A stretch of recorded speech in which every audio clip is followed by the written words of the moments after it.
ये हमारा सौभाग्य है सर कि आपका सम्मान करने का अवसर हम सबको मिल रहा है। एक बार जोरदार तालियां।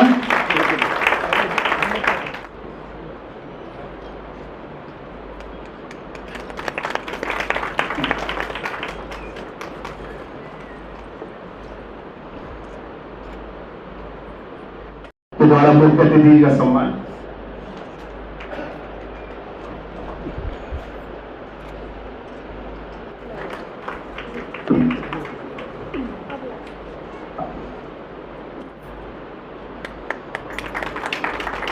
सभी महाविद्यालय का पूरा स्वरूप आपके लिए।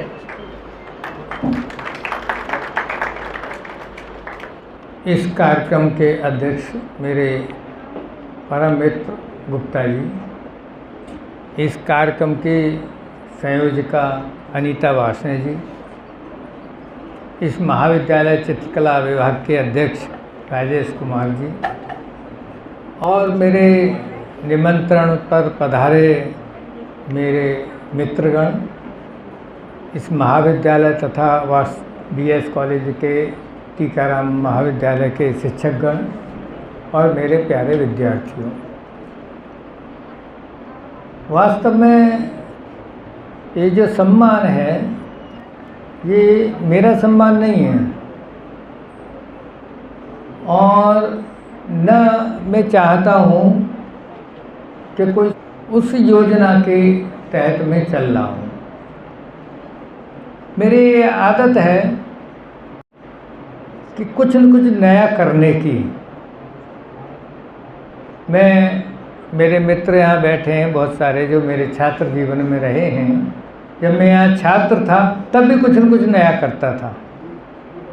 मैंने आंदोलन चलाया था, छात्र संघ का अध्यक्ष रहा हूँ यहाँ में, और उस समय सन 74 में, समझ लीजिए कि इतना छोटा था, उस समय में इस धर्म समाज महाविद्यालय छात्र संघ का अध्यक्ष रहा है। मैंने आंदोलन चलाया कि हमारे महाविद्यालय के तीनों कॉलेजों को मुस्लिम विश्वविद्यालय से एफिलेटेड करा जाए, जिससे हमारे विद्यार्थियों को वो सारी सुविधाएं, वो सारे साधन मिल सके जो यूनिवर्सिटी के विद्यार्थियों को और हैदराबाद के विद्यार्थियों को जो सुविधाएं दे रही हैं एफिलेटेड करके हैं। तो ये तुष्टीकरण की नीति खत्म हो। हम तांगा स्टैंड पे अनशन में बैठे तो कुछ न कुछ नया किया। मैं ललित कला एकेडमी का चेयरमैन हुआ, तब मैंने संकल्प लिया कि हर कलाकार के हाथ में एकेडमी का एक सर्टिफिकेट होना चाहिए। इसका मतलब किसी न किसी रूप में, किसी न किसी भाव से, चाहे प्रतियोगिता चाहे प्रदर्शनी के रूप में उसकी हिस्सेदारी बढ़नी चाहिए। हर कलाकार ये महसूस करे ये एकेडमी मेरी है। परंतु 2 साल कोरोना रहा, बहुत कुछ कार्यक्रम किए, कुछ कोरोना में भी किए, परंतु वो पूरा सफल नहीं हुआ। मेरी योजना थी कि जितने हमारे पुराने साथी हैं रिटायर हो गए या इस स्थिति पर आ गए हैं, उन सब अपने साथियों को मैं 3 दिन का शिविर लगा करके उन सबको बुलाऊं, उनको सम्मानित कराऊं, उनकी पेंटिंगों को बनवा के यहाँ रिजर्व करूं। मैंने हर महाविद्यालय में, विश्वविद्यालय में आयोजन किए। मैंने टीचर्स के भी आयोजन किए, मैंने विद्यार्थियों के किए, युवाओं के किए। मैंने 2 माह तक कुंभ के मेले में और कला कुंभ बनाया, कला ग्राम बसाया, वहाँ पर भी मैंने काम किया और बुलाया। इंटर कॉलेज के बच्चों को भी बुलाया, कंपटीशन करके जिला स्तर से लेके और विभाग और प्रदेश तक बच्चे आए। 121 बच्चे, उनके परिवारों को रहने खाने की व्यवस्था, जिससे ये लगे मैंने अपने कलाकारों को, अपने साथी को अपनी सांस्कृतिक धरोहर से जोड़ा, जिससे उनको ये लगे कि भाई ये जो हम कर रहे हैं कि कुंभ नहीं जाएंगे, क्यों कि खो जाएंगे। वह इतनी अच्छी व्यवस्था आके देखना चाहिए और उनको लगना चाहिए कि हम भी कभी कुंभ गए।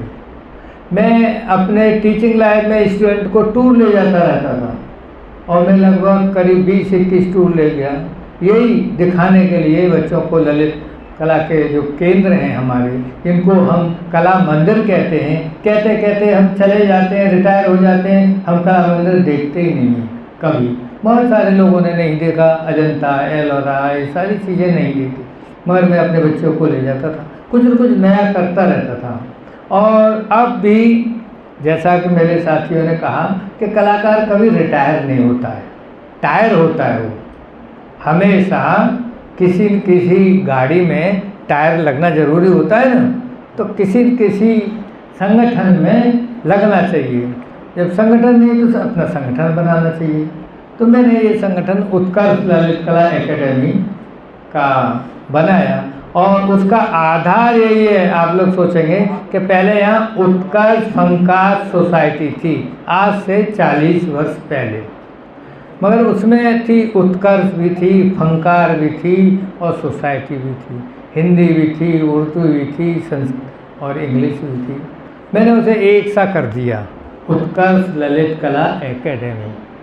तो उसी को मैंने उसी चीज़ को मैंने आगे बढ़ाया है। और आज परिस्थिति ये है कि हर जगह आप तांगा स्टैंड के संगठन देखेंगे, आप इकोनॉमिक्स की कांग्रेस देखेंगे, हिस्ट्री की कांग्रेस देखेंगे, सबके संगठन देखेंगे और उसमें सहयोग करते हैं, जाते हैं, रहते हैं, काम करते हैं, परंतु ललित कलाकार का कोई संगठन नहीं है। उत्तर प्रदेश में कलाकारों का कोई ऐसा संगठन है, हम सरकार के ऊपर बेस्ड हो गए हैं। और जो एकेडमी थी ये पूरी तरह से सरकार ने अपने अधिकार में कर ली। वही अध्यक्ष बनाती हैं, वही उपाध्यक्ष बनाती हैं, वही सचिव बनाती हैं, उन्हीं के द्वारा। तो इस अधिकार को मैंने वहाँ जाकर के 3 साल रह कर के देखा कि कोई काम नहीं हो सकता जो कलाकार चाहता है, जो हम और आप चाहते हैं।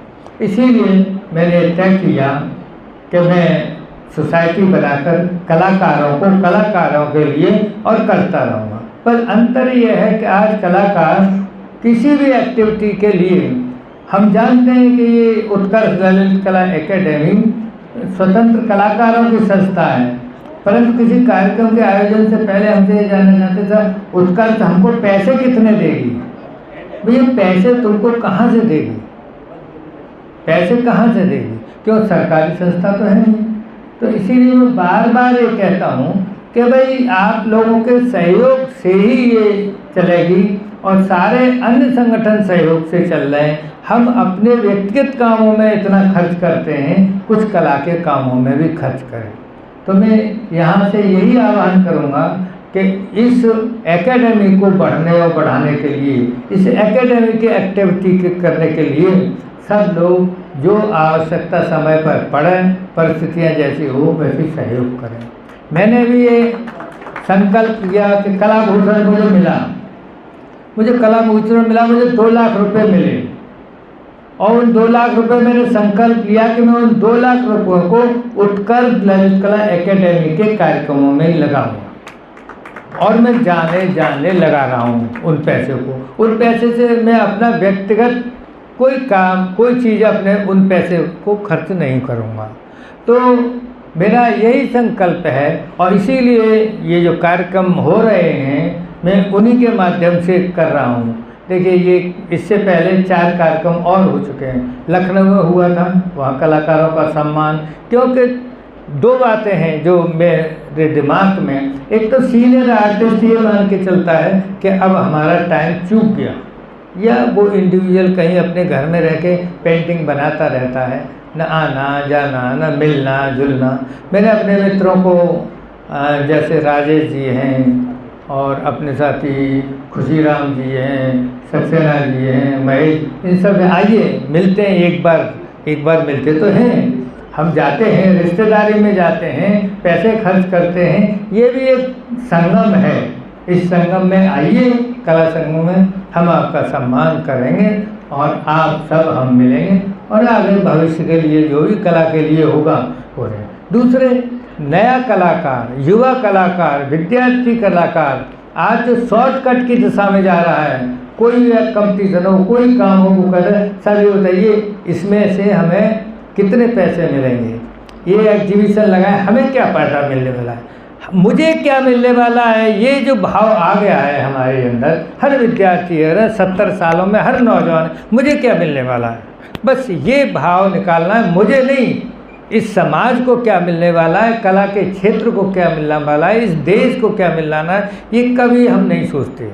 तो हम जरा सोचें सभी मिलके कि भाई कला को क्या मिलने वाला है। हमने जो किया, कला का प्रचार प्रसार हुआ, आने वाली पीढ़ी और जो बच्चे देख रहे हैं कला को, वो इससे प्रोत्साहित होंगे और इस क्षेत्र में आएंगे।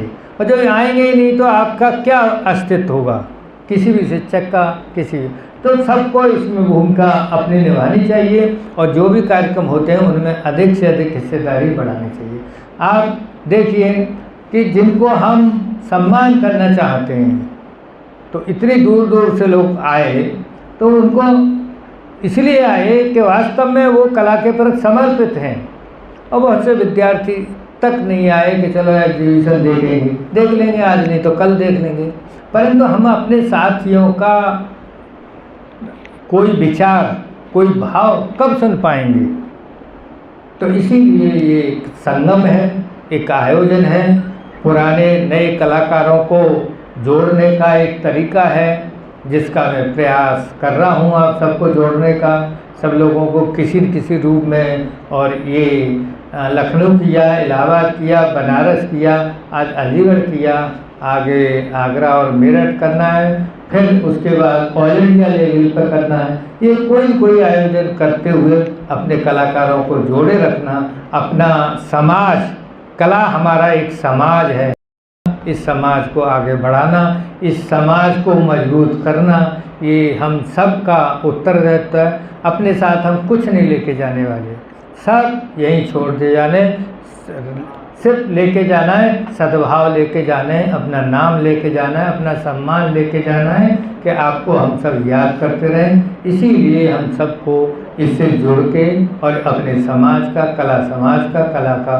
उत्थान करने के लिए सतत प्रयास कर रहा है। और उसी प्रयास के लिए मैंने सबको आमंत्रित किया, आप आए, आपका मैं हृदय से आभार व्यक्त हूँ और बार बार पुनः आपका अभिनंदन करता हूँ कि आपने मेरे निवेदन को स्वीकार किया। बहुत बहुत धन्यवाद। अब मैं अपनी ओर से इस आयोजन में विशेष भूमिका निभाने के लिए विशेष रूप से अनीता जी का अपनी ओर से मैं सम्मान करना चाहता हूँ।